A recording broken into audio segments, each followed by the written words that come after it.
In today's video, I'll show you how to install a 100% save file in Sleeping Dogs Definitive Edition.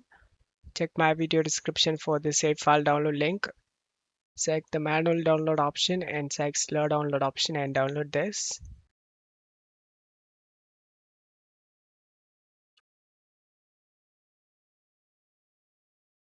Once download done, open the downloaded file. Right click on the game and select open file location. Navigate to the game save location. In my case, it's in data. Here it is. Right click on blank area and select new and select folder. Name this folder backup. Drag and drop if game saves inside.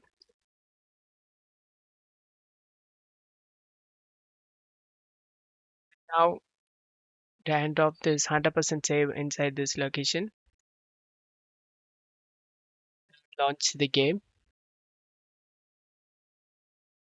And as you can see, the 100% save file successfully loads.